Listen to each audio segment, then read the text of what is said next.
Welcome to this Infinia demo. Today, we'll be showing how Infinia can handle all the I/O needs in an AI data pipeline. The Infinia architecture can be broken down into sections. Storage services, providing enhanced resilience and elastic scale capabilities of the storage itself. The data plane, comprised of a key value store, as well as the presentation of data to clients via I/O protocols, SQL queries of the KV stored data and metadata, and an SDK to integrate directly with applications and frameworks. And finally, the control plane that has a rich API, CLI, and a simplified GUI for overall management. Today, we're going to focus on the outbound I/O aspects of Infinia. The Infinia multi-protocol capability can enhance a number of areas of a typical generative AI pipeline, such as providing low-latency object services for content, CSI storage for containers, file services for model loading, and SQL queries for rapid tagging and lookups of data. Let's look at different protocols in use for different AI capabilities.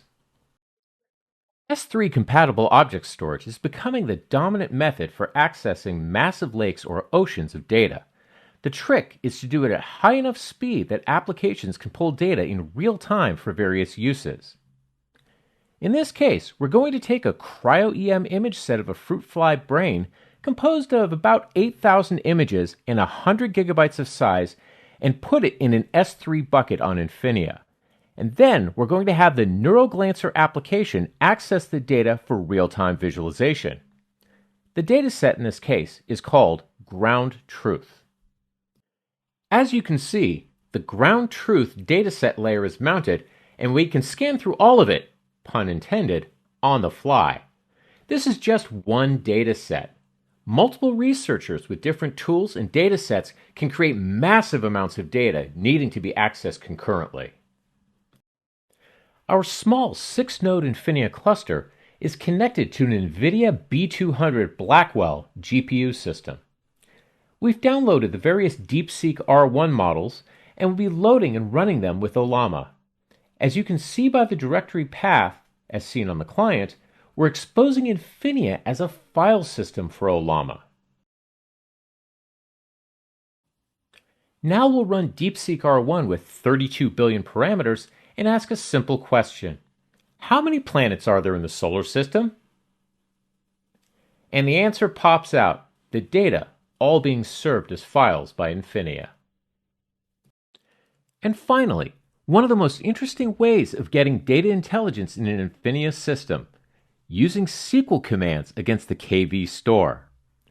Using our distributed SQL service, we not only can query metadata, but we can also go in and modify it, such as adding custom tags to a range of files or objects to make it searchable later.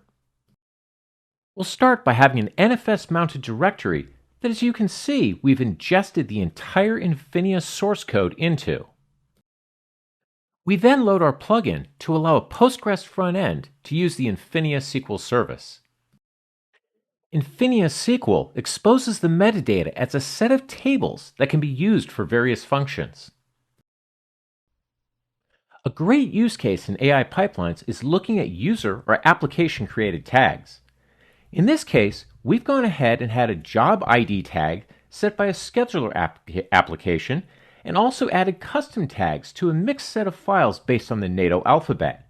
We can then query not just for the job ID or just for the specific custom tag, but we can also query a join to see what files have both attributes.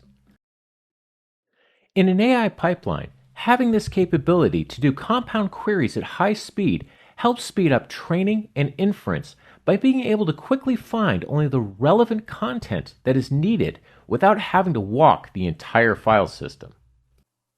As we've shown, Infinia is capable of presenting data as objects, files via POSIX and NFS, and even metadata via SQL queries. AI data pipelines may have diverse applications and systems that use different methods of getting to data, and Infinia can handle it all.